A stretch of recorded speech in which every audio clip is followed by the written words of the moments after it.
Welcome everyone to the Immunization Update 2012 webinar.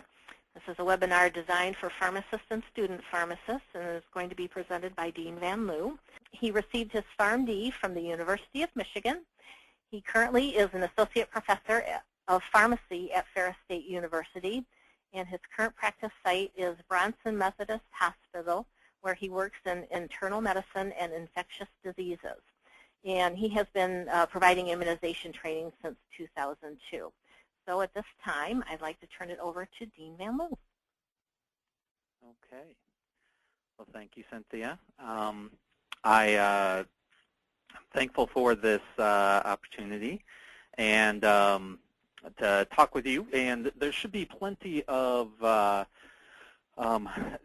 time that if you have questions to submit to me that I should be able to get to them. Hopefully I will try to answer most of them as we go through, but if something isn't clear or if there's something that you heard, and there's the issue with immunization, one of the reasons we did this update is that it changes very quickly, sometimes on a day-by-day basis. So what you hear tonight may be different tomorrow, but I think we give a pretty good grounding when we do the immunization training, and then adding this on top of it as kind of an update, some of the changes that have occurred is useful. But I will have some anecdotes. One email that I received just just an hour or so ago about an outbreak of influenza that's occurring. So we'll talk about that as well. So I'll try to bring in some of those things, but hopefully it will be a good update to keep you up to speed with some of the changes. That the introductory case is really looking at the immunization schedules and utilizing the schedule. So this is something that in previous times when we've done this, we've ended with it, but because it was seen as something that was a pretty important piece to go over, moved it to the beginning so that we could see this. But in this case, a 32-year-old woman, Katie, and her 13-year-old son or 13-year-old daughter, Hannah, have come in for flu shots. In reviewing the records, you see they have received all their childhood vaccinations, but Hannah has not received any vaccination since 8 years old, when she received tetanus diphtheria for a puncture wound. And Katie had a tetanus diphtheria 6 years ago, but nothing else. Neither has had any medical problems or is taking any medications. Katie smokes 3 cigarettes a day.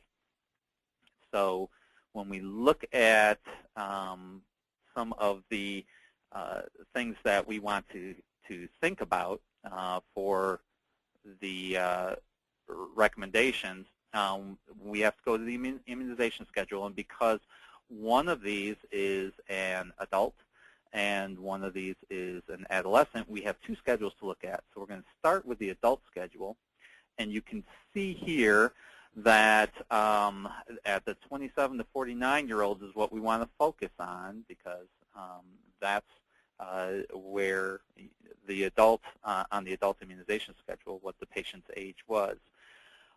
And we can see the different colors here. So yellow is something that you look at in everybody, and then purple will be that for those who have compelling indications or reasons to have to get some of those other vaccines. So the first one we want to think about is always the influenza. Influenza is something that you should think about in everybody. It's a recommendation that everybody has. And then the tetanus diphtheria, the Tdap, is something that she will need because she had only had TD before. So that's something we need to do to make sure that we have protection against pertussis. And we'll be talking about many of these vaccines later. Many patients in this group will already be immune to varicella, but if they are not, it is a situation where you would like them to get immune to it because of the risk factors, especially getting varicella and then a primary varicella infection in an older person. And then she's beyond the range for the HPV vaccine, and she's below the range for the zoster vaccine. But if she is not immune to MMR, she needs to look at those. Okay. and then pneumococcal for, and we'll talk about some of the indications for those as well. We'd look at that, and then meningococcal and hepatitis A and B, and we're going to get to the answers in just a second. But let's look at the adolescents first, and you could see in the 13 to 18 years, the Tdap as well is something we would like to give if they have not received it yet. HPV vaccine, she is in the age where that is something we'd like to consider. And then meningococcal is something that, you know, she should be getting if she had, which she didn't get at 11 to 12, and then she needs a booster at 16. And of course, like her mother, she needs to get her influenza yearly. The rest of these are for special indications, which she doesn't really fit any of those. She's fairly healthy. So when we look at what the recommendations are for this, we see that for the mother, the types of vaccines we'd like to see. I'm having trouble moving the screen to the next. There we go. All right. So for Katie, the influenza and the Tdap, because she hasn't had the pertussis vaccine before. And then pneumococcal, because she is having 3 cigarettes. And again, we'll cover these a little bit more in depth. And then for Hannah, influenza, because that's a recommendation for everybody, Tdap for her as well. And then her meningococcal, she'll need to get 2 doses of that, one now and then one after she is 16. And then HPV, she'll need the 3-dose series for that. Okay, so just kind of a quick overview of how to use those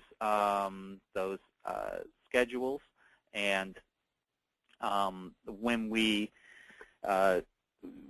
get to each one of those sections, we'll talk a little more in depth about each one of those things. All right. Okay. So for each one of the sections as we go through, we're going to start with a case, and then we'll have some questions that we'll talk about. And we won't have you answer them then. Then we're going to talk about the disease state a little bit, talk about where we're using the vaccine, and then we'll come back to the case, go over the questions again. And at that point, your polling questions will come up, and we will have you answer those. And we'll try to address all those questions as we go through. So for this first case, Grandma Smith is 66 years old and takes her 4-year-old grandson, Ethan, to the pharmacy in October. And they both would like to receive the flu shot, but Ethan breaks out in hives whenever he eats eggs. Both received 1 dose of the flu vaccine last year, Ethan receiving it for the first time. Mrs. Smith complains that she always has redness and swelling after her vaccinations. So we want to think about both of these individuals, and there's questions for each one of them. So the first one is for Grandma, and point A is she should receive the high-dose flu zone because it is recommended by the CDC in her age group due to its greater efficacy. B is since she has received the vaccine last year and it's identical this year, she does not need to receive the vaccine this year. C is she should receive the new intradermal vaccine as it has fewer adverse events. And then D is she should receive the regular influenza vaccine as she has in the past. Okay. And then as we get to Ethan and think about Ethan, what is the best option for him? He should receive 2 doses, at least 30 days apart, of either the trivalent inactivated vaccine or the live attenuated influenza virus. Since he has hives to eggs, not anaphylaxis, this is not a concern. B is he should receive 1 dose of TIV. Since he has hives to eggs, the vaccine should be given by a health care provider familiar with egg allergies. C is he should receive 2 doses, at least 30 days apart, of the trivalent inactivated vaccine. Since he has hives to eggs, he should not receive LAIV. And then the last one, he should receive 2 doses of either TIV or LAIV. Since he has hives to eggs, he should receive a split dose, 10% of the dose followed 30 minutes later by 90%. Okay. Well, let's talk a little bit about influenza. So the influenza virus has, as you can see, there is all of these things on the surface of the protein. So you have both hemagglutinin, which are these red things, and then neuraminidase, which are the blue things, and that's where it gets its name. Because when we talk about H3N2 or H1N1, we're talking about the different surface proteins, which are the things that change, and how we can characterize some of these different types of surface proteins, and that's how we characterize some of these things. So that's kind of important so that you understand where the names come from. Now, this next year, the vaccine is changing quite a bit. We have the only thing similar to last year for the 2011 to 2012 influenza vaccine is the A California 7 2009. The H1N1 component of the influenza vaccine is the only thing that's the same as last year. The H3N2 has changed, and the B vaccine has changed. Now, these have changed. Now, when we get to the questions and we come back to the questions, there is a point that I want to make about when the vaccine is the same as before. So we had questions from last year where the vaccine was the same as before, and there were a few important points that we didn't want to lose. So when we go to the case and we talk about the case, we're going to be talking about it as if they were receiving the same vaccine. So this next year, it is not going to be the same, but if we look back to last year, them coming in October, it would have been the same vaccine as the one before. And there's a couple important points because this comes up usually at least a few times each decade. Over each decade, we usually have a couple, 2 or 3 times where the vaccine is the same from year to year, and it has fairly important implications as far as people will bring up, should I be revaccinated? It's the same as last year, and that's the point we're trying to make. So I'll highlight that again when we get to the polling questions. But knowing that going into this next year, it is quite a different vaccine. So most of those questions should be allayed by the point that, you know, it's a completely different vaccine this year. All right. The current guidelines are that all persons greater than 6 months should be vaccinated. So there's no more of the difficulty of figuring out who gets what, who's in the high risk. The only time those will become issues is if there's a shortage of vaccine, and it certainly isn't predicted. Lately, there's been plenty of vaccine. We get more and more every year, and we haven't had any of the manufacturing problems that we've had in the past. So all indications are we should have plenty of vaccine, and we shouldn't have to get to that rationing it out and figuring out who's highest risk and who should get it. So all persons greater than 6 months should be vaccinated. Children 6 months to 8 years who have not been vaccinated previously should receive 2 doses 4 weeks apart. Now, this is something that becomes fairly important when you're talking about somebody who receives only or if the vaccine is going to be the same 2 years in a row, because they need to receive 2 doses. And that way, if you got one vaccine the year before and this next year, you're getting, it's the same vaccine that hasn't changed at all, you only need to receive 1 dose. But if the vaccine changes, then you need to receive 2 doses because you need that double dose kind of primer in order to get that full effect in children 6 months to 8 years. Okay, so we'll highlight that again when we get to the question. Those greater than 65 years old may alternatively receive the high-dose vaccine. Now, the ACIPE, the American Council of Immunization Practices, has said they do not differentiate between the normal flu vaccine and the high dose. So, and we're going to talk about that a little bit more, but the recommendations are that they can receive the high dose, but they can receive either one. When we look at the efficacy of the influenza vaccine, efficacy remains high for 3 years as far as the number of influenza cases. It's still offering some protection, even out to 3 years, but titers fall within the first year, and the studies that were done just weren't big enough to really show that much of a difference after the first year. So you still have some protection going on further years, but the recommendation is even if it's the same vaccine, even if the vaccine hasn't changed strains at all, the recommendation is to be revaccinated every year to make sure that you're fully immune if you're exposed to influenza. And as we said before, children 6 months to 8 years need 2 doses in order to be fully immune. So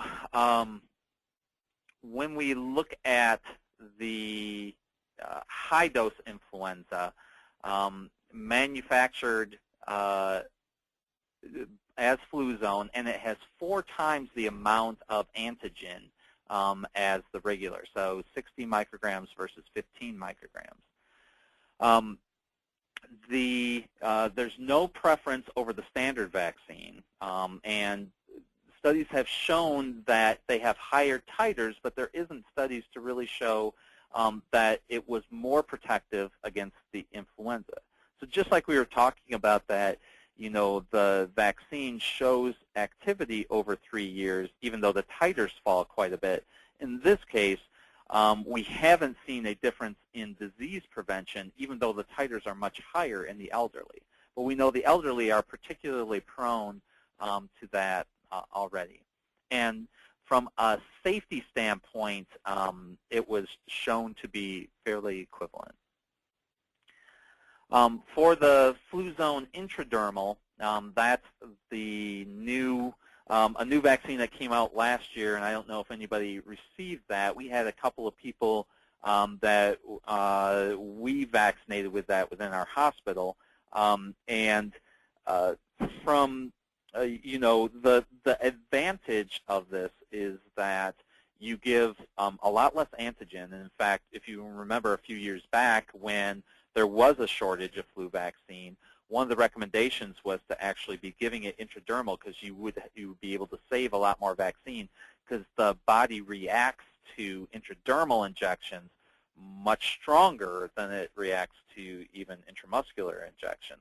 So we're able to give much less antigen. So, and the supposed advantage is that we can give less drug or less of the antigen, and the needle is smaller, and that hopefully the reactions would be less.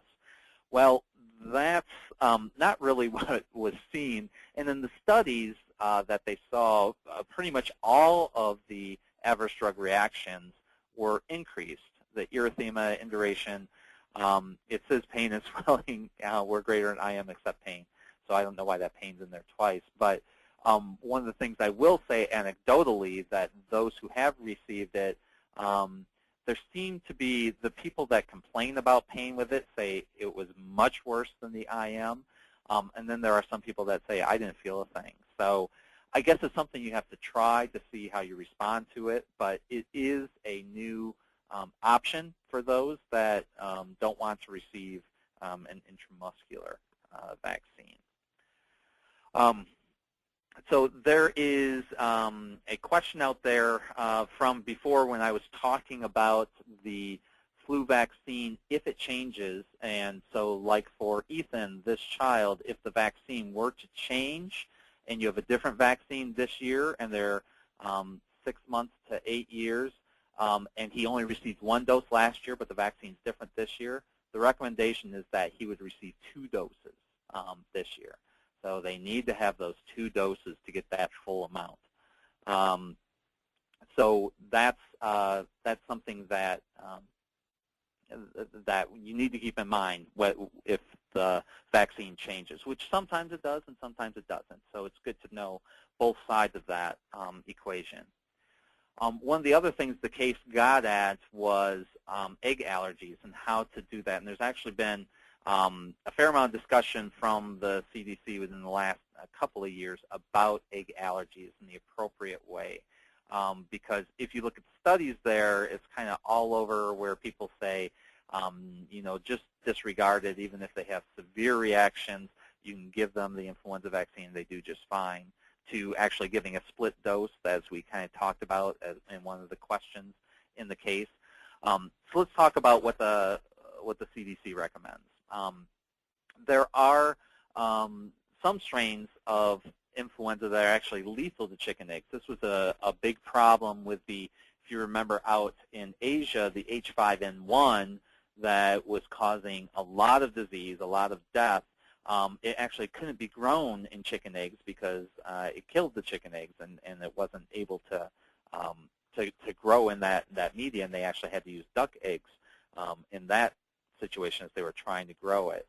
But so that's one of the problems with it. The other problem, if you remember the H1N1, which that epidemic started in May and went over the summer, which was very unusual for influenza, although not quite as unusual as we'll talk about in just a minute as maybe you would think. But nonetheless, it was first seen in May, and the hunt was on to get a vaccine that would be available, realizing that when people got back from the summer and they were going back to school, they would receive, you know, they would probably be spreading it around, and we wanted to vaccinate folks before that. And we weren't able to meet that deadline because it takes a long time in order to, you know, get enough eggs and get the production up. So growing the vaccine in eggs is the way we've always done it, but there's limitations to it from that standpoint. From the egg allergy specifically, if you have somebody with anaphylaxis, that's really a contraindication to receiving the vaccine. Now, there are people that will go to their allergist. I don't think I would feel uncomfortable with any pharmacist giving a influenza vaccine that contains egg to a child with egg anaphylaxis. That really should be handled by an allergist, but you know, so I would consider it a contraindication. We really shouldn't be giving them that.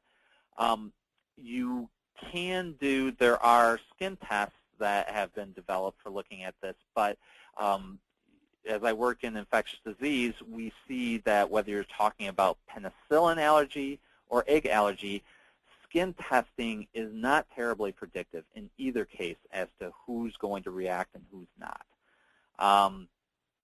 So that is something that we want to try to avoid. So if somebody has anaphylaxis, or if you are doing skin testing to try to determine, both of those things are not things you want to do. And just because somebody can tolerate egg and baked products doesn't mean that they don't have an egg allergy, because the egg protein in the vaccine has not been denatured, cooked in any way. When you cook the egg, you denature some of the proteins, and some of the antigenicity that you may have, or the allergenicity, may go away. So even though if they say, well, I've had cake before, you know, just because they had cake that has egg baked in it and they didn't react to that doesn't mean that they don't have an egg allergy. So that's something to think about. There's another question. Is the child dose the same as the adult, just given twice, or is it a split dose? And it changes a little bit based on the age, but for Ethan at that age, it would be half the dose. They'd be getting half the dose, both of those. And actually, I believe it is all the way up till 8. So it will be half of the adult dose that they'll get, and they'll just get that twice. Some more things on egg allergy. We only want to use the trivalent inactivated vaccine. The live attenuated influenza vaccine, because it's given directly into the respiratory tract, it's more dangerous. We're worried about, swelling of the throat or, respiratory distress from that. So TIV, and that's really where most of the data has been studied at looking at this egg allergy, is with the intramuscular dosing. So that's what we would recommend. The whole question of the intradermal issue is an interesting one. Unfortunately, we just don't have any data on that right now. It would make sense that it might be a little less likely to do it, but we don't know. We would use the intramuscular vaccine just because that's where we have most of the data. So we want it administered by a healthcare provider who's dealt with egg allergy, ideally before, if they have a fairly severe egg allergy, and you want to monitor these patients a little bit longer. You want to watch for them.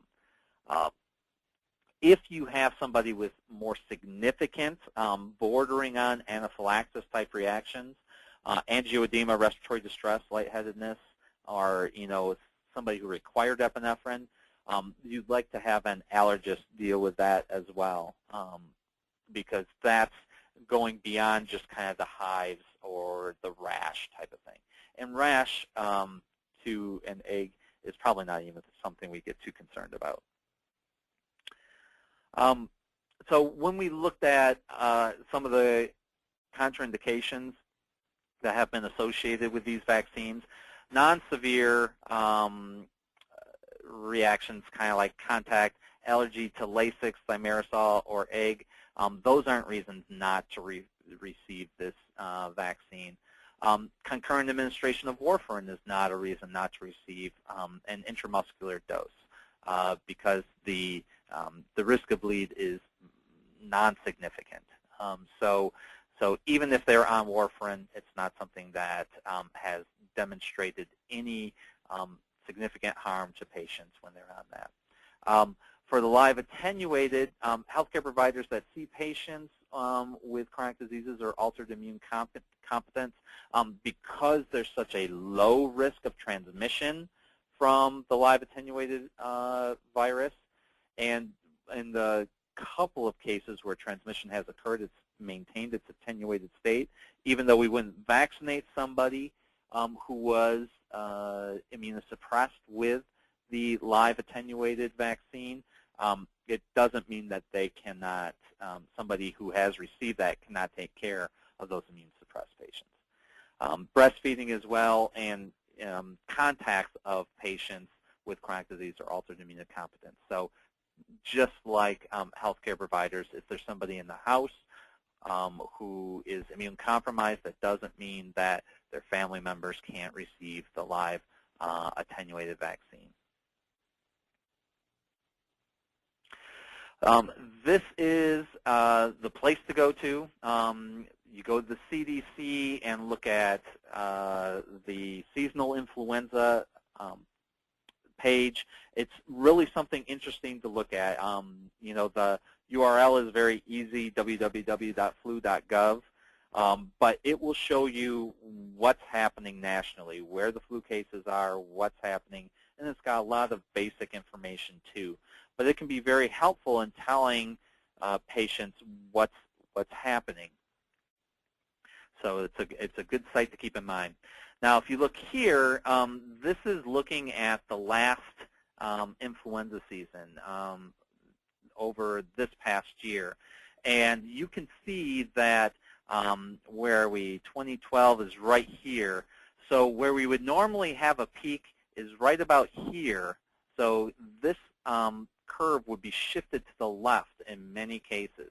This was a very late influenza season, and as I was mentioning before, that I had received a notation just a few hours ago about an outbreak in Sturgis, Michigan, that happened in a nursing home there, where they had 48 of 96 residents have been ill with rapid onset of cough, congestion, and fever, and 2 have tested positive for influenza A, and 5 of them were hospitalized. So Of course, they don't test everybody, but it's certainly found that the disease has been consistent with it.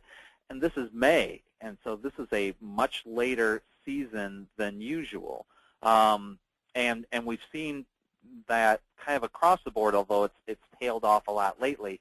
But to have a outbreak like that now is not unheard of, but it is interesting. So these seasons can be different, and you need to think about that as you're recommending patients when they're coming in March and April. A lot of times we say, oh, it's late, the season's really done, and you don't need to get your flu vaccine. But you can have a very late season like we have here, and you may protect somebody. So as long as you have vaccine that's still viable, that's still around, and if somebody's willing to have the vaccine, they may still derive benefit. And this is a good representative year for that. And here I'm actually going to get out of presentation mode because I actually put this right on top of the last one. Oops, I want to delete that. And you can see this is the last year. So this is 2010, 2011. You can see how shifted that is. This was a very typical year. Usually we have the peak in February. That's where we see most of the influenza cases. So it was a much later year this year. So I think that illustrates that a little bit better. When we look at, this is kind of a nice demographic looking and demonstrating what happens in a typical flu year. But if you look at the 2010-2011 year, you can see the total cases were a little bit less than 2009, 2010. And when you look at the distribution, it's the common distribution. The very young and the very old are the ones that are really hit the most. And in between, we see much less of that.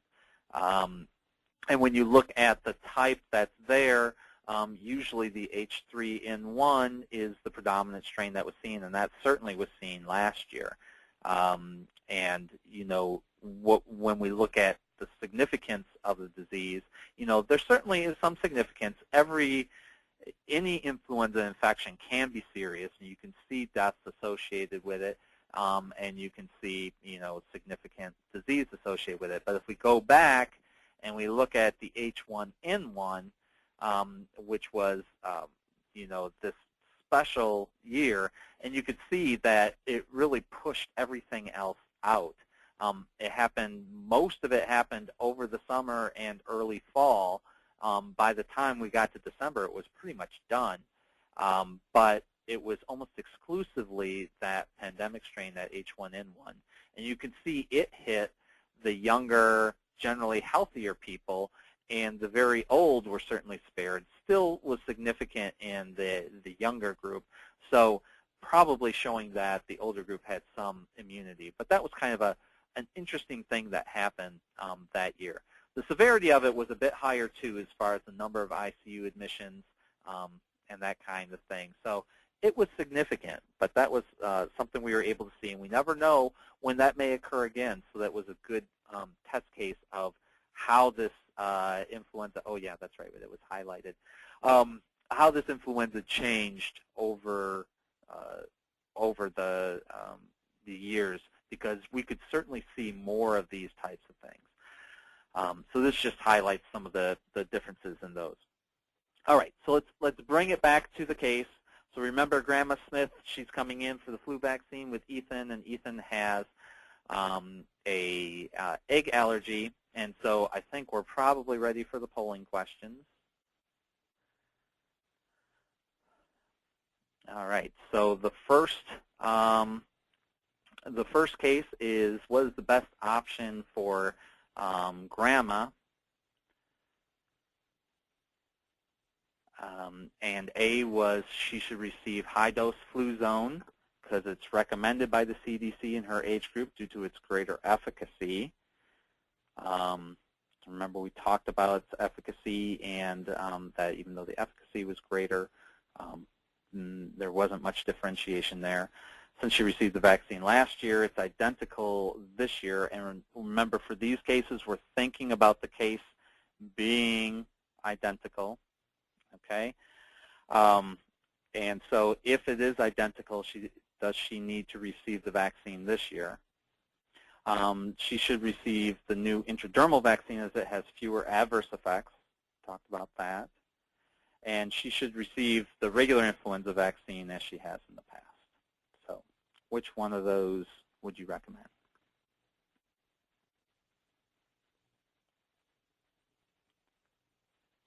Okay.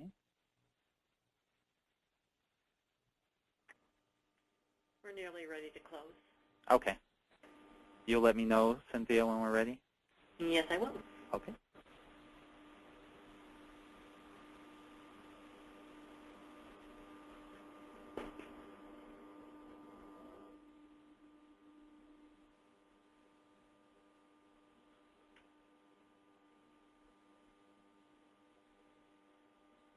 We could just wrap this up. Okay. All right. Okay. Looks like we're ready to move on. Is that right, Cynthia? Yep. Okay. Are you ready for Ethan? Yeah, and we're ready for Ethan for the next poll question. So for this one, and again, remember we're looking at these questions considering as if it's the same vaccine as before. So he should receive 2 doses, at least 30 days apart, of either TIV or LAIV because he has hives to eggs and not anaphylaxis, so it doesn't matter. He should receive 1 dose of TIV. Since he has hives to eggs, the vaccine should be given by a healthcare provider familiar with eggs. So remember, if it was the same vaccine and received 1 dose last year, how many doses does he need this year? C is he should receive 2 doses, at least 30 days apart of TIV. Since he has hives to eggs, he should not receive the live attenuated vaccine. Or he should receive 2 doses of either the trivalent inactivated or LAIV. Since he has hives to eggs, he should receive a split dose. And he talked about that and whether that's appropriate or not, too.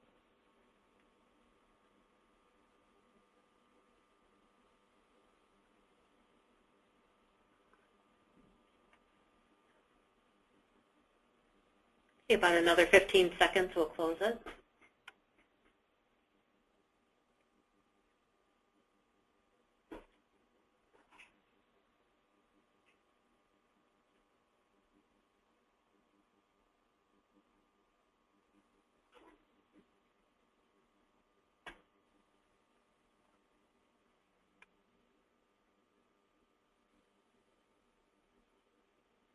Okay.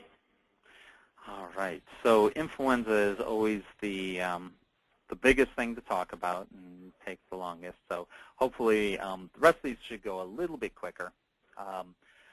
So we'll start out with a case again. Ryan, a 42-year-old man, presents to the pharmacy for a flu shot.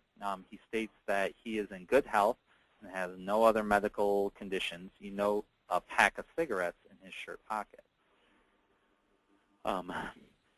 And so we're going to be talking about a pneumococcal vaccine here. So based on that, what is the best option for Ryan? Either give him the flu vaccine and assess his readiness for smoking cessation, give him the flu vaccine and remind him that he'll need the pneumococcal vaccine earlier than 65 if his smoking causes COPD. Give him the flu vaccine and suggest he also receive the pneumococcal vaccine because he's a smoker. Or give him the flu vaccine and suggest he and everyone exposed to his smoking in the household receive the pneumococcal vaccine. So think about those questions as we move forward. And we'll move on. When we look at strep pneumo, we realize it is a significant cause of respiratory disease, meningitis, and sometimes sepsis. It can cause a lot of different diseases. It's an encapsulated bacteria, which is an issue from the standpoint of some of the diseases it causes, like meningitis and some of the respiratory diseases. Those encapsulated bacteria have special advantages in those situations. But the advantage for us in encapsulated bacteria is that that polysaccharide coat around it allows us to develop good immunity. It's highly antigenic, and so we can develop antibodies against it that can help protect you.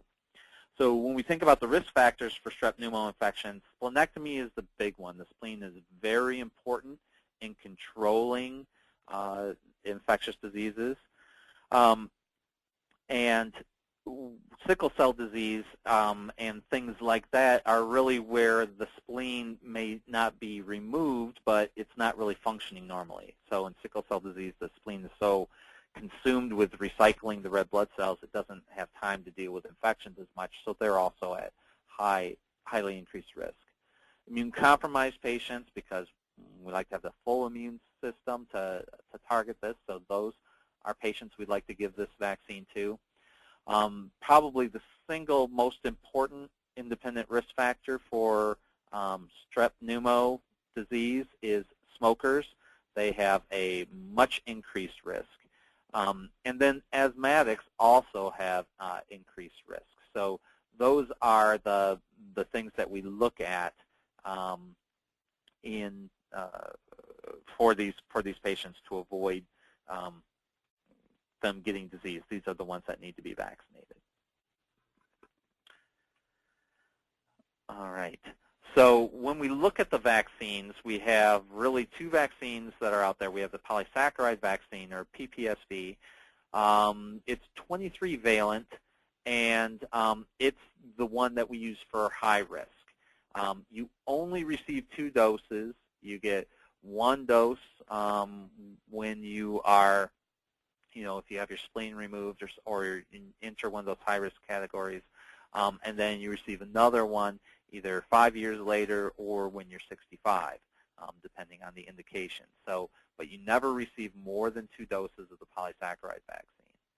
The conjugate vaccine, which was the 7-valent, now we have the 13-valent. And conjugate vaccines, remember, give a higher level of immunity because they're attached to another antigen that's super immunogenic. In this case, it's a diphtheria protein that really stimulates the immune system. So they are able to recruit more of the immune system and have a more robust response.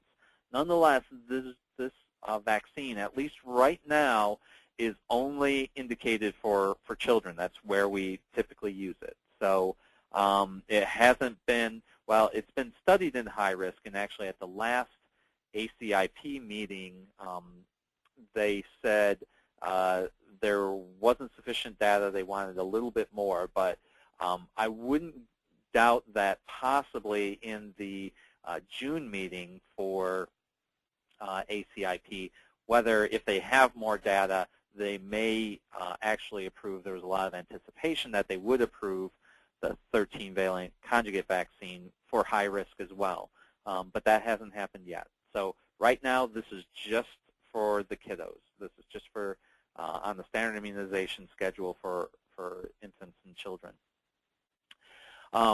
So what you want to do is, if you have somebody who is who has received the 7-valent conjugate vaccine, there's some pretty precise and somewhat confusing recommendations for who should get and how many doses they should get of PCV13, and it's well beyond what we want you to know. But make sure that if you have somebody that's kind of received a dose or 2 of PCV but not fully vaccinated, you really need to go to the guidelines to see, because it's different. There's about 6 or 7 different recommendations depending on different scenarios that you may run into. So you want to look at that. And these are the ones that are there. You can refer to these, but you can see that there's, well, I guess there's only 4, but I thought there was one more. But anyway, so, the PCV13 has replaced the 7-valent, so you can just complete the series. But if they, depending on their age, months, they may need a supplemental dose. If they're more than those and they're high risk, they need a couple more doses. So I wouldn't worry about memorizing these, but just be aware that there are increased recommendations if they haven't been fully vaccinated with the 7-valent or if they're high risk. Okay, so the recommendations for the PCV13, this is routine vaccination for all children in the 2 to 59 months. A vaccination of children 60 to 71 months if they're high risk, but that's the only time that we use it for high risk, only in infants or children. Otherwise, we use the polysaccharide vaccine. So all persons older than 65 need to get this if they haven't received any yet. Functionally or anatomically asplenic patients will usually receive the 2 doses 5 years apart. Immune-compromised and other high-risk patients will receive either 1 or 2 doses, depending, but you never give more than 2 doses of that vaccine. So the high-risk patients, those with heart disease, lung disease, diabetes, and so you can see how this is an important place for pharmacists to play a role, because, you know, just by scanning somebody's meds, you can get a pretty good idea of what types of diseases they have. And as we talked about the cigarette smoking probably being the most important risk factor for this. All right. Now, we talked about, I want to highlight a few more things from this case before we move on. We talked about cigarette smoking being a very important marker for this. And so anybody that has cigarette smoking, whether they have COPD or not, it doesn't really matter. Just having smoking, even if they don't have any complications from smoking, they need to receive the vaccine. And if you have close contacts, if you have secondhand smoke, there's no data to really indicate that there's going to be a lot of benefit from the vaccine there. So it's just for those that are the primary smokers, not necessarily for close contacts. I think that covers pretty much everything you'll need to know for the questions. So going back to the patient coming here for a flu shot, and he is in good health, no other medical conditions, and he has a pack of cigarettes in his shirt pocket. All right, so I think we're ready for the poll questions.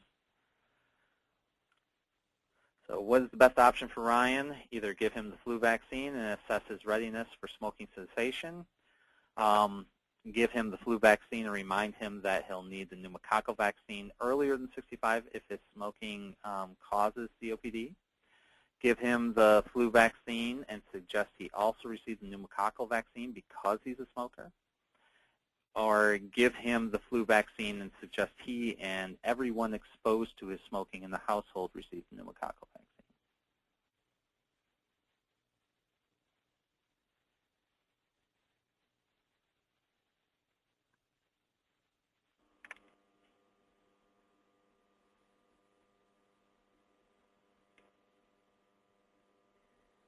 Give it just about another 10 seconds.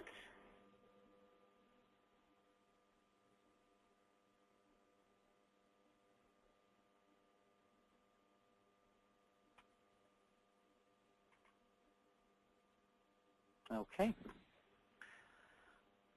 So we will move on.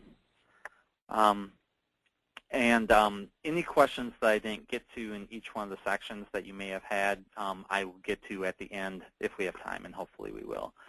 But we're going to move on to varicella. So Dan is a 53-year-old man who comes to the pharmacy to inquire about the Zostavax vaccine. He has repeated bouts of shingles. He's concerned because he has a son at home receiving chemotherapy for acute lymphocytic leukemia, and he wants to make sure it is still okay for him to be around his son after receiving the vaccine.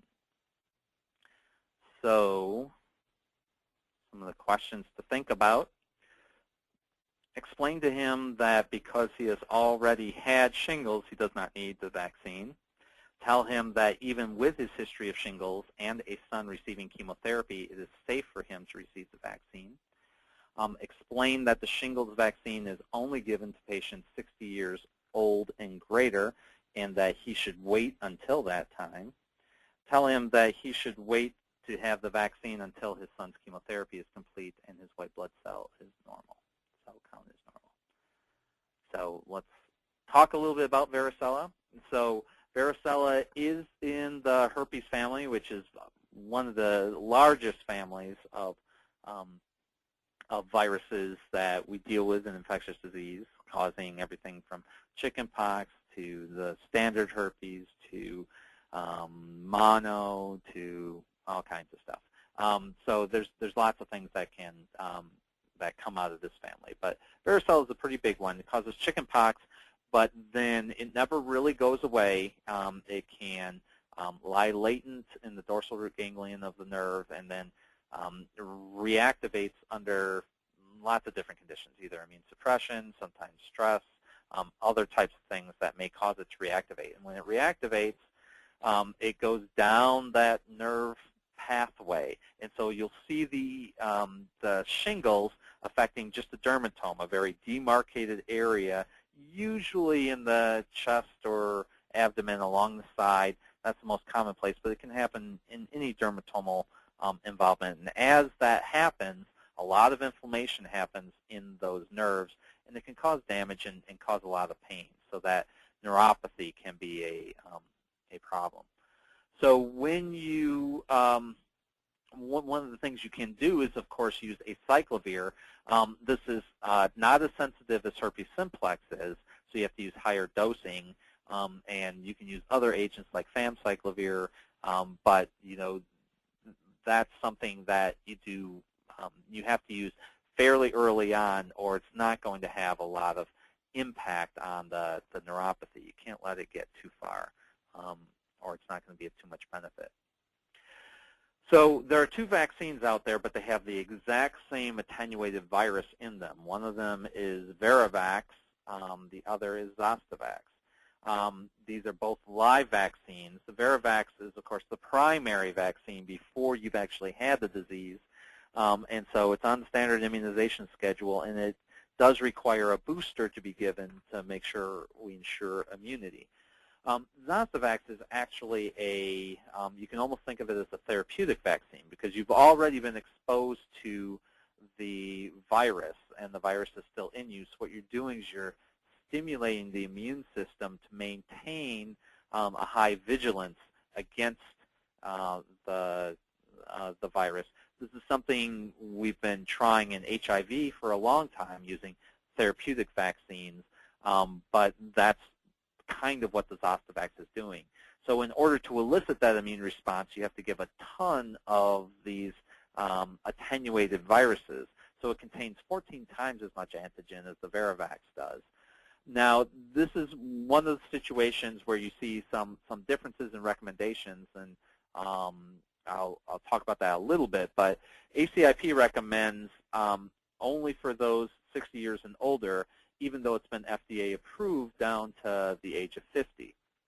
So the main reason for that is not that ACIP doesn't want people to be vaccinated against this, but there was a lot of supply issues with this, and so they were just holding off on recommending this to go below 60 because there was kind of a shortage of vaccine, and they wanted it to go to the patients where it's demonstrated the most benefit, and that was in those older than 60.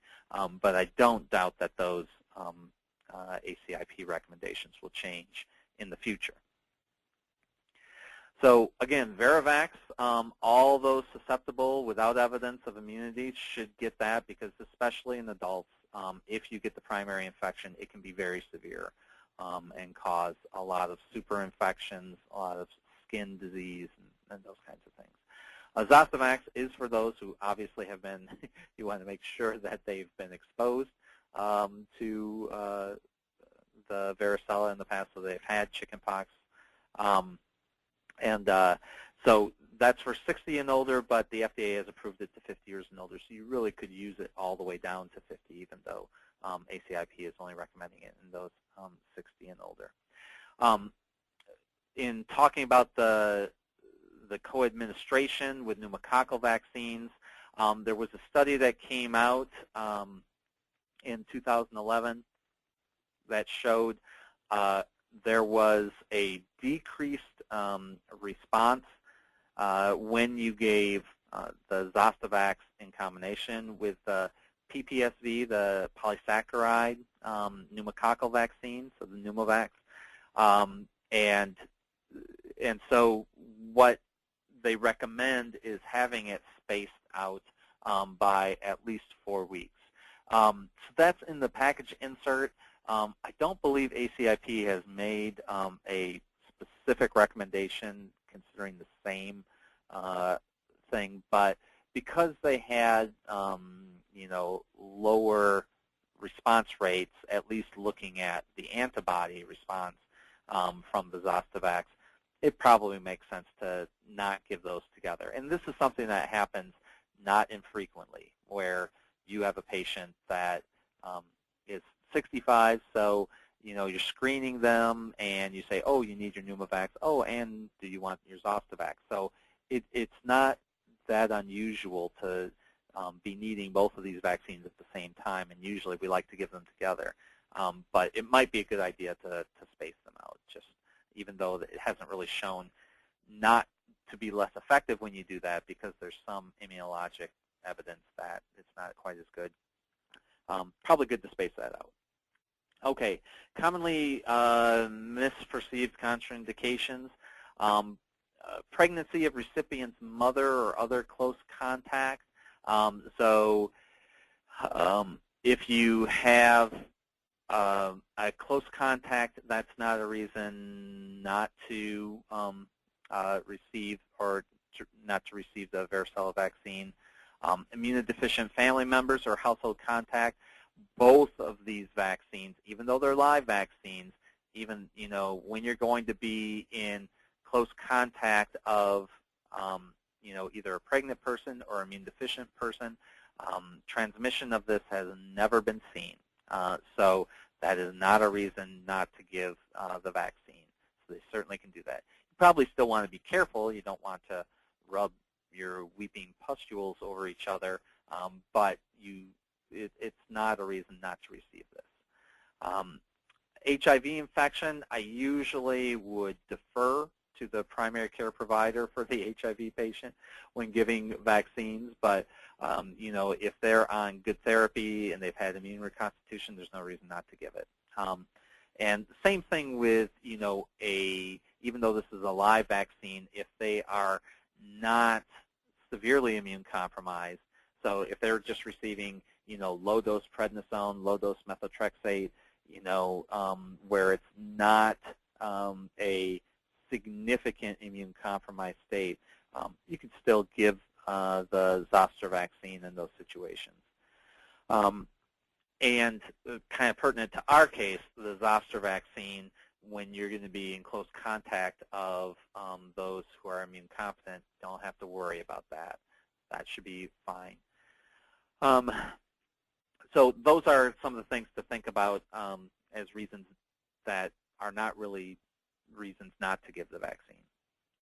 All right, so let's go back to the case, because I think we hit all the things that are important on there, both the age and the issue with the shingles vaccine. Oh, the one thing that we didn't talk about was, what if they have had shingles already? Because if you've had the virus, haven't you obviated the need for getting the vaccine? And in all the studies that were done with Zostavax, there were patients who had had bouts of shingles in the past. And so although there isn't as good data just splitting those patients out on how protective it is in those patients, it certainly isn't a reason for them not to get it. And all indications are that it probably does protect them to some extent. So even though he's had repeated bouts of shingles, that wouldn't be a reason not to receive the vaccine. All right. So we'll go back to him. He's had repeated bouts of shingles. He's concerned because of his son at home receiving chemotherapy for ALL, and he wants to make sure it's still okay for him to be around his son after he receives the vaccine. All right, so I think we're ready for the polling questions. So what is the best response for Dan? Either explain to him that he has already had shingles, so he does not need the vaccine. Tell him that even with his history of shingles and a son receiving chemotherapy, it is safe for him to receive the vaccine. Explain that the shingles vaccine is only given to patients 60 years old and greater, and that he should wait until that time, and we talked about that. And tell him that he should wait until to have the vaccine until his son's chemotherapy is complete and his white blood cell count is normal. We talked about that. So hopefully you can answer that quickly.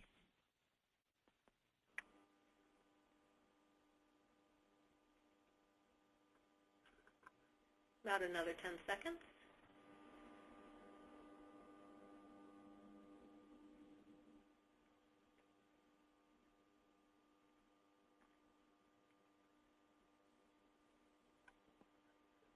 Okay.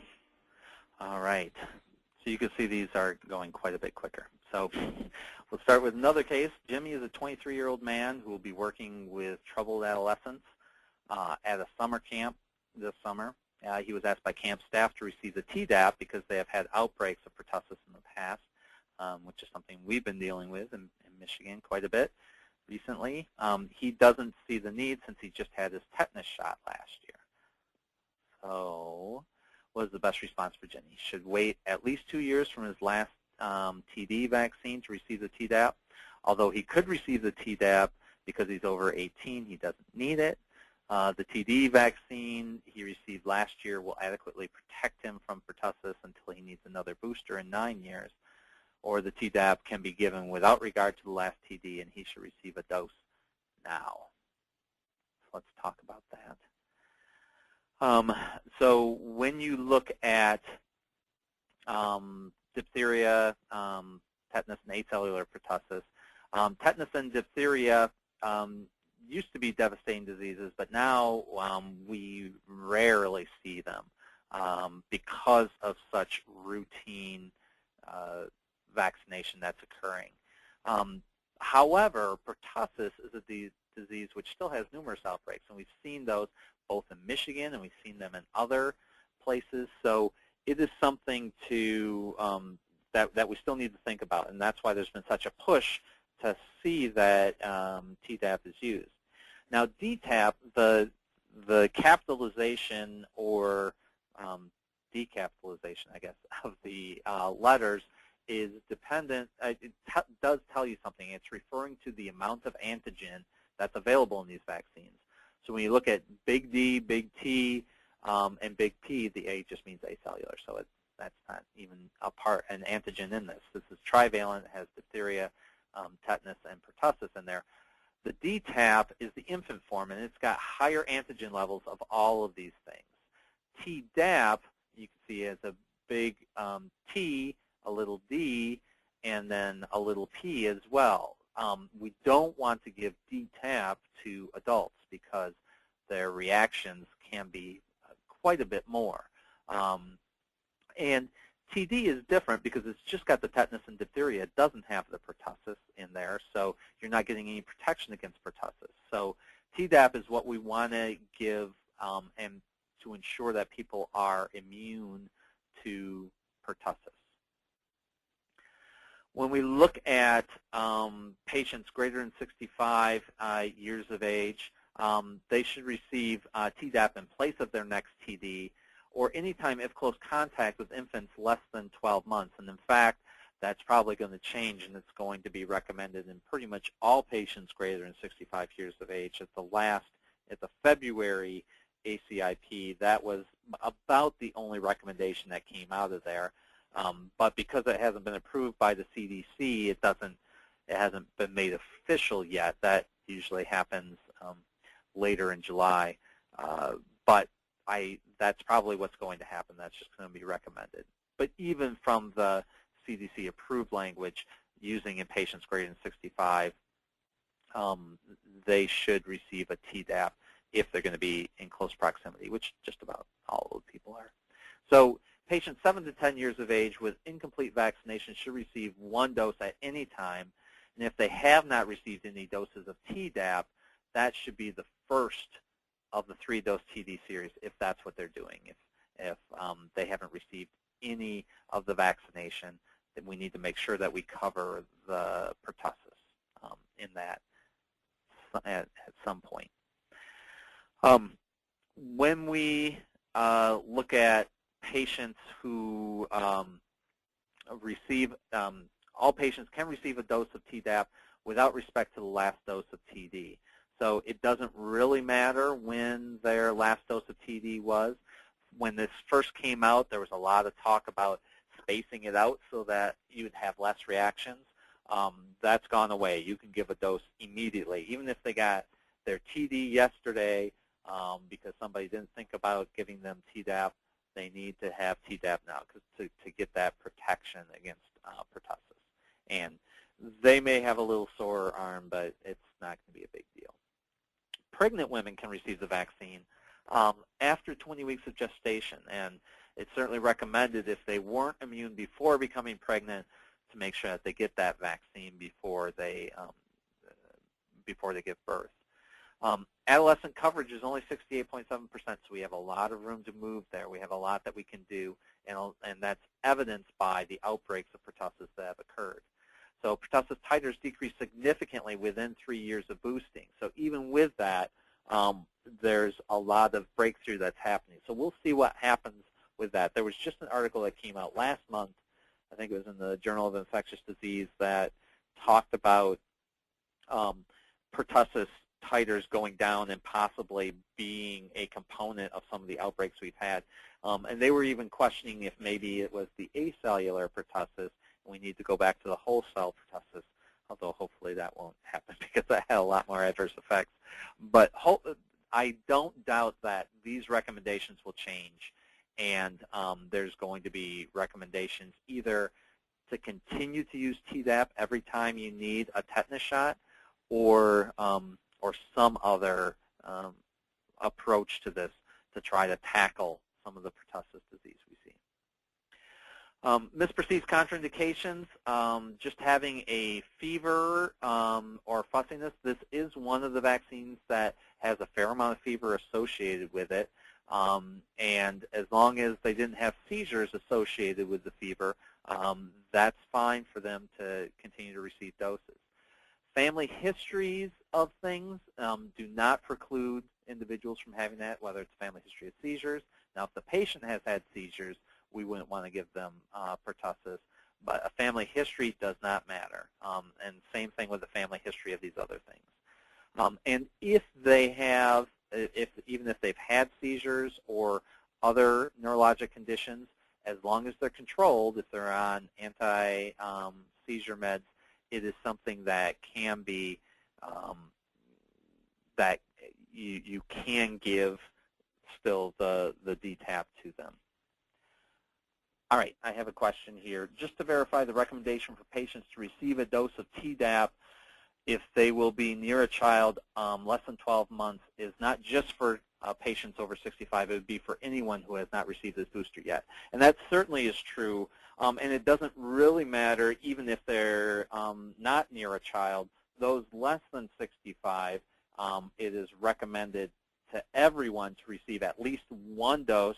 10 years old and up, they should receive at least 1 dose of Tdap to get immunity to pertussis.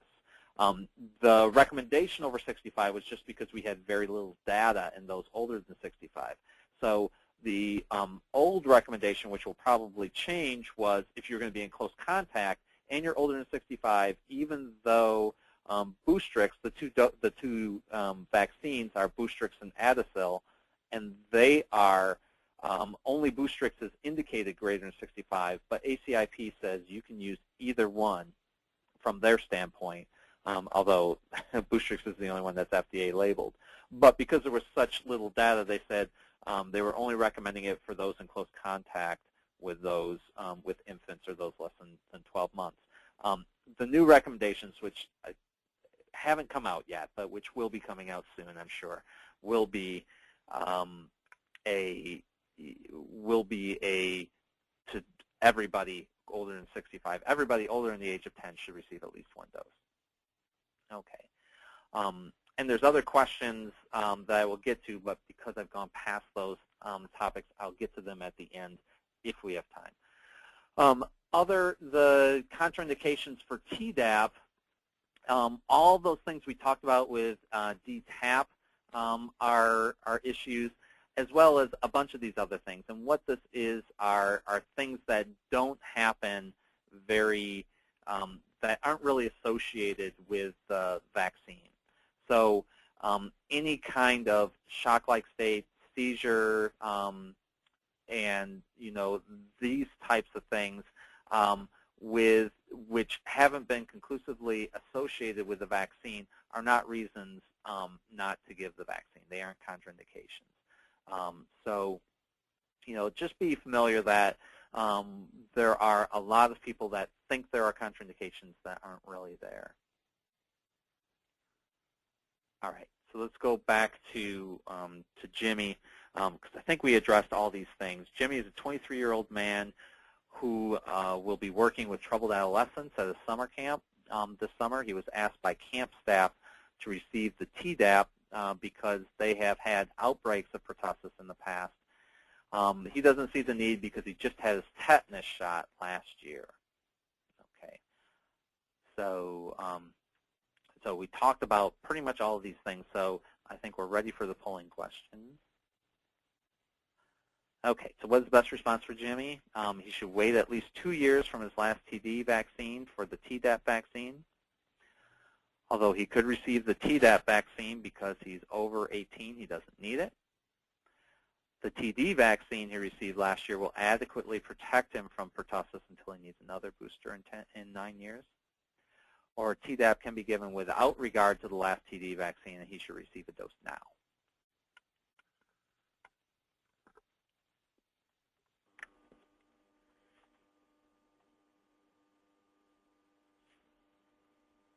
Okay, we're ready to close. Okay.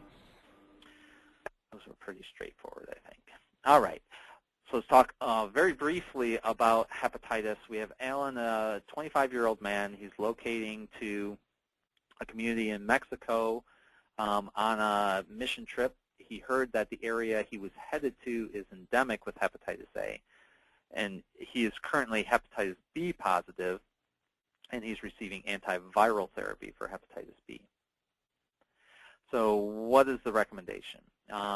So either due to his hepatitis B infection, he should receive the hepatitis A vaccine to prevent another liver infection. Due to his hepatitis B infection, he is also immune to hepatitis A and doesn't need the vaccination. That shouldn't be infection. That should be vaccination. He requires the hepatitis A vaccine, but it will be ineffective due to his current hepatitis B therapy. Or he should receive both the hepatitis A and B vaccine to prevent further liver damage. Okay, so looking at the different types of hepatitis, hepatitis A is quite a bit different than hepatitis B. Hepatitis A is fecal to oral spread, so it comes from eating contaminated food in most cases or drinking contaminated water, and usually, especially with poor sanitation. And so kind of the same things you think about with giardiasis or ambiasis or any of those GI foodborne diseases, hepatitis A is very similar to that. And different from hepatitis B, it usually causes an acute case of hepatitis, whereas progression to liver cirrhosis and things like that is much less likely. So it's much more an acute disease in many cases. In children, it's usually not very severe, but in adults, it can be quite severe. Risk factors are mainly going and traveling to endemic areas. Whereas hepatitis B, you can think about it very similar to HIV. It's a sexually transmitted or blood-borne disease. So it's somewhat more serious, not initially because it doesn't usually cause acute hepatitis, but it sticks around and then progresses, usually causing severe liver disease later on or cirrhosis. So that's what we get worried about. And when you have hepatitis B, you get very concerned about hepatitis A infection, because if you've already have hepatitis B, those patients should be vaccinated right away for hepatitis A, because they're at high risk if they would get hepatitis A for going into liver failure. So that's something we get really concerned about. All of the hepatitis viruses are very different. There's no cross immunity, so getting a hepatitis B vaccine doesn't make you immune to hepatitis A. Getting hepatitis B infection doesn't make you immune to hepatitis A, or vice versa. And there's different enough that the therapies that are used, there's no evidence to say that the therapies that we receive will have any activity against the other. So the hepatitis B therapy shouldn't have any activity against hepatitis A. So the vaccine is on the standard schedule for childhood vaccines, and for adults, it is dependent on risk factors. So for A, travel and pre-existent liver disease, either alcoholics or those with hepatitis B or hepatitis C. For hepatitis B, high-risk sexual behaviors, IV drug abusers, hemodialysis, and healthcare workers are the reasons to vaccinate them. All right, so I think I've adequately answered all these. So Alan is a 25-year-old man locating to a community in Mexico on a mission trip. He heard that the area he was headed to is endemic with hepatitis A. He's currently hepatitis B positive and is receiving antiviral therapy. So I think we're ready for the polling question. So what's the best recommendation? Due to his hepatitis B infection, he should receive the hepatitis A vaccine to prevent another liver infection. Due to his hepatitis B infection, he is also immune to hepatitis A and doesn't need the vaccine. He requires the hepatitis A vaccine, but it will be ineffective due to his current hepatitis B therapy. Or he should receive both the hepatitis A and B vaccine to prevent further liver damage.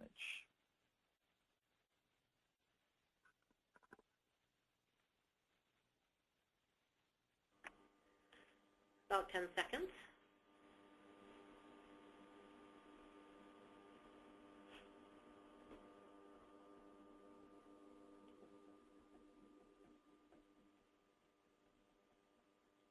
Okay. Okay. I know time is getting short, so I will try to be efficient, and then if I go a little over answering questions, I can do that at the end. But the next case, Amy inquires at your pharmacy about the HPV vaccine for her 12-year-old daughter and says she has heard it may be dangerous to receive due to all the adverse effects. She was also curious if her 17-year-old son should receive the vaccine. What is the best response for Amy? Adverse effects to the HPV vaccine are uncommon. Her son can receive the vaccine primarily to prevent penile cancer. Adverse effects of HPV are common, but are the typical local vaccine reactions. Her son can receive Gardasil primarily to prevent genital warts. Adverse effects of the HPV vaccine are common, but are the typical local vaccine reactions. Her son can receive Cervarix to prevent genital warts. Or adverse effects to HPV vaccine are uncommon. Her son can receive the vaccine, and he will only require 1 dose. Okay, so let's talk about HPV vaccine. HPV is one of the most common sexually transmitted diseases. There are over 100 serotypes, but there are the 4 in the vaccine are the most common, and the cause of they are the cause of genital warts, but the main reason the vaccine came around was to try to prevent cervical cancer. That was what we were mostly concerned about. And of course, once you've been infected with one of the viruses, the vaccine isn't going to work.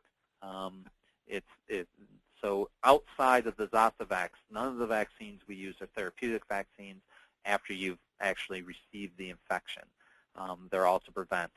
So although it may protect you against further strains, so even though you have genital warts, if it was due to the vaccine isn't going to do anything for the one you had, but it may protect others.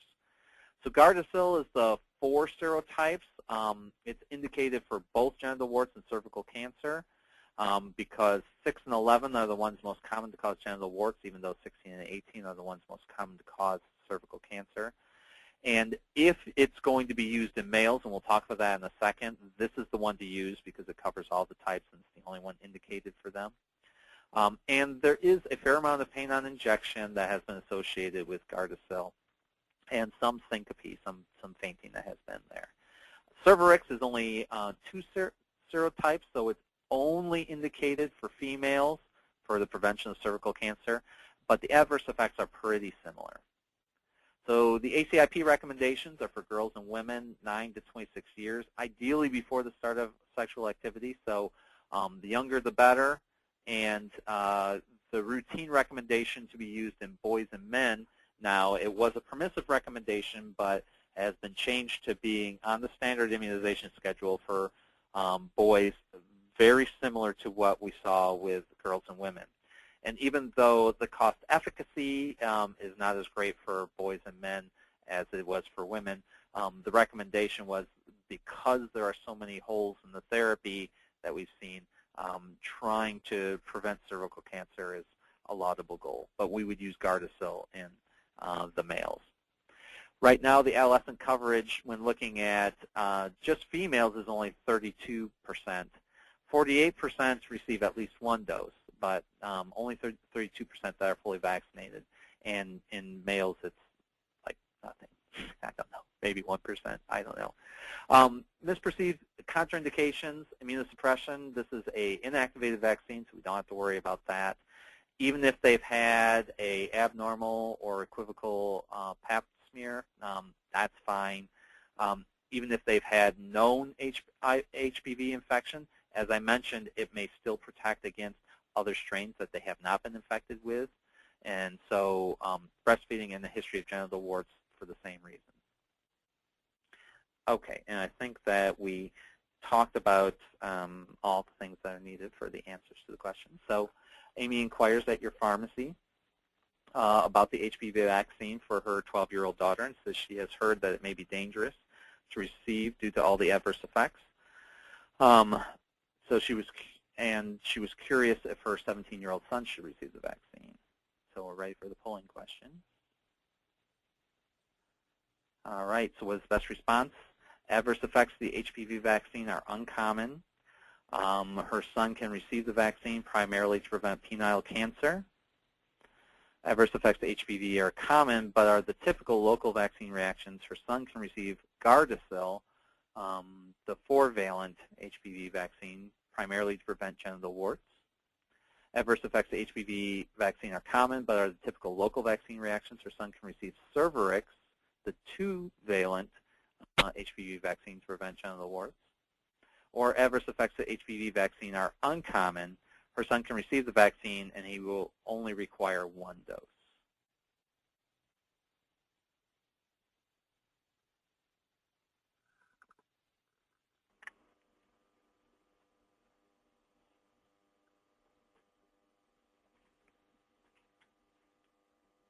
All set?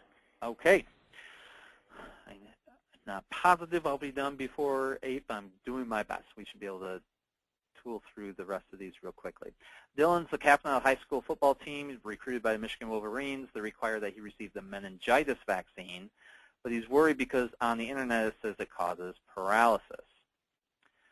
So what is the best recommendation? The risk of Guillain-Barré is no greater following the vaccine. He only needs a single dose. The risk of Guillain-Barré is significantly higher than with the vaccine, and he should not receive the vaccine due to its potential negative impact on his career. Guillain-Barré has never occurred following meningococcal vaccine. He should receive a dose of the vaccine now and a booster in 5 years. The risk of Guillain-Barré is no greater following the vaccine. He should receive a dose of the vaccine now and a booster in 2 months. All right, so like pneumococcus is another encapsulated bacteria, is rapidly acting and can be lethal very quickly. It can cause a meningitis that kills you very quickly, and it's highly transmissible, and we usually hear about it in like dormitories and on college campuses. There is also a meningitis belt, which is in North Africa, and especially for travelers going on a Hajj or going to Israel or anywhere around the kind of the Middle East and North Africa areas, they should get the vaccine to prevent that. And risk factors are for those who are going to be in close contact, like those going to college or in the military, but also those who are immune compromised or have splenectomy.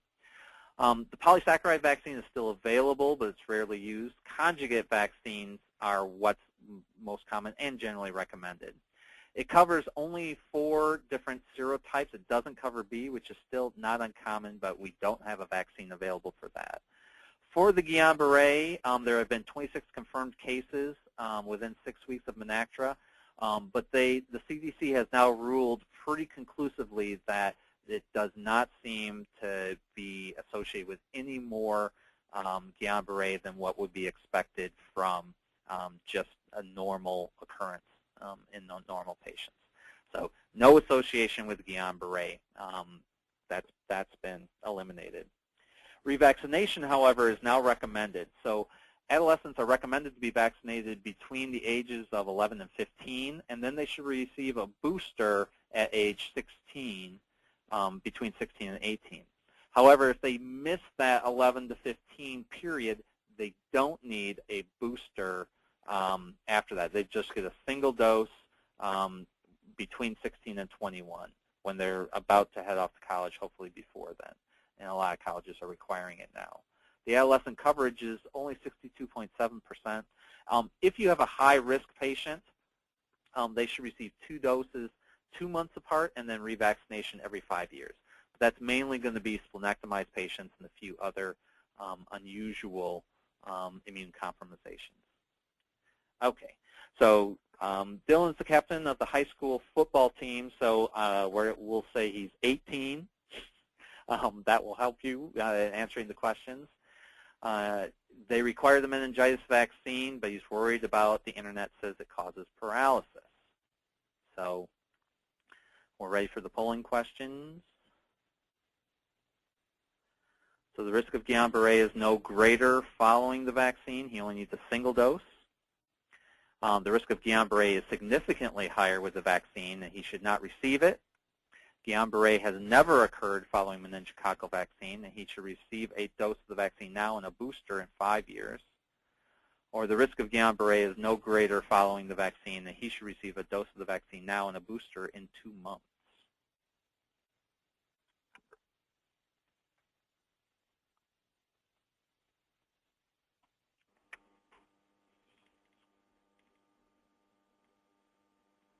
About another 5 or 10 seconds.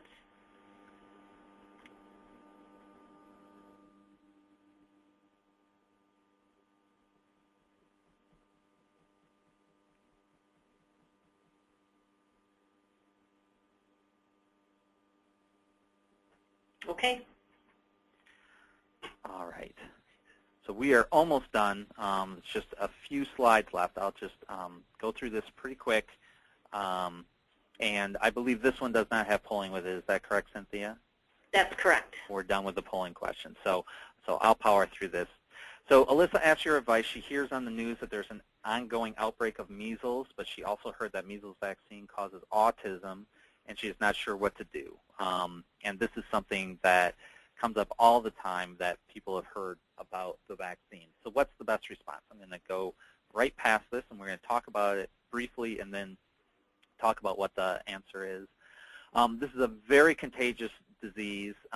Measles and mumps and rubella are all very contagious, but measles being the predominant one that we've seen lately.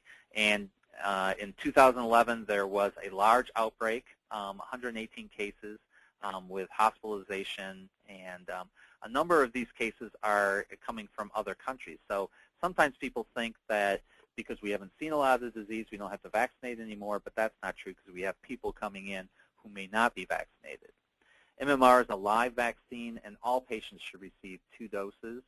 And the guidelines are for all infants, susceptible patients at risk, and all healthcare workers, even if they were born before 1957.